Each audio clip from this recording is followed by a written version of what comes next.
Okay, so I managed to find a trial thing that I could watch France and USA. I had a 30-minute time limit, which means I just went right to when they blew the 7 point lead with about 3.5 minutes left. I also watched a highlight video. I've done as much as I can without actually watching the full game. To me, the most interesting thing that France did was they had Gobert switch on KD on screens. They did not drop, at least in what I saw. And it did force Durant into a couple of jump shots that, yeah, KD can make, but it's better than him going to the basket, of course, right? And it was interesting how KD went right to the jump shot. I guess he was just super confident over Gobert, but they were good contests. There was, of course, the play where they missed 3 threes. They were not going at Gobert on that one. The first one was like a pretty alright Levine 3, offensive rebound, KD. Then it was a shot in the corner. I don't remember who took it. And it was just like, alright, I guess they're just going to keep chucking up the 3 and hopefully it goes in. I mean, I think another play there, which was a really big turnover. I think it was technically on Dame because he got it at like kind of the elbow and he was trying to pass it into the corner. And France did a really good job of scrambling to the middle of the floor and then closing out to the shooters, and then you had the guy who cut off the pass into the corner that resulted in the turnover. And on that initial thing, it was a KD Bam screen, and I think Gobert was switching. It was either that or he was going to step up for a moment and then Bam was going to come back to him, but it seemed like it was going to be a switch.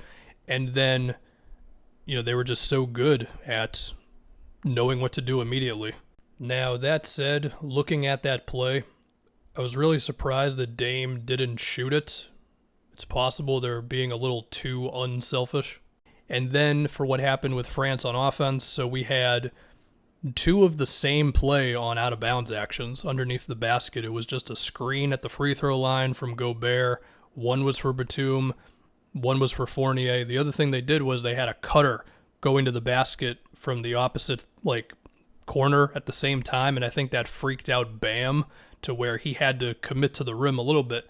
Anyway, Batum, wide open 3. Fournier, wide open 3, but I think his foot was on the line, so it was a 2-pointer. And then we had the other one where Gobert attempted to post up on KD, and it looked really bad, but then you had the guy on France, I don't know his name, he made that hustle play to get it back in bounds to Fournier for the 3.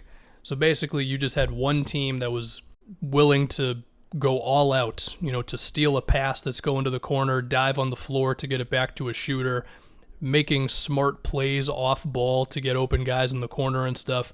And then you have Team USA taking tough jumpers with Gobert in their face or committing turnovers. That's pretty much the whole story. I mean, I know the talent is there and they're probably still going to win a bunch of games in this thing just based off of making those jump shots, but the process is just not good right now. It should be said there was one other off-ball action for Devin Booker for an open 3 that didn't go in late, and okay, it was a good shot, but I don't think I saw them get a single shot at the basket in the last chunk that I was actually able to watch. I mean, there was also 2 missed free throws by Bam. That was tough, but France was just way better. And then also very, very late, you had that turnover where they did run some off-ball stuff for Dame a little bit. France was switching a lot of the stuff up top. And then Dame just fell, and, well, okay, that's going to happen. But, yeah, man, it's one team that's super talented versus teams that are still decently talented, but not as much. But those other teams are just way more connected. They're playing harder, and they're just all on the same page. I mean, I saw this thing already about Team USA. They're not in love with Popovich running the Spurs offense, which, I mean, to me, it just seemed like it was screen up top and then take what they can give us from there when what I saw. But I'm sure throughout the first 3 quarters, it was a little bit more attempts at motion offense or whatever. Of course, the refereeing is still a constant thing. So, yeah. As far as other things I saw, like when I look at the highlight video, Fournier was just beating guys in one-on-one sometimes. Just getting inside off of one crossover. He had that one where he made contact with a guy and he fell over. I don't remember if it was Dame or whatever, as in the defender fell and then Fournier hit a 3 on him.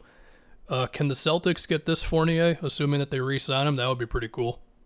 But yeah, man, based on what I saw on Twitter, apparently Drew was pretty big defensively, picking guys up full court and all that. I mean, I saw a quote from Dame where he said guys play different internationally than they do when they're in the NBA.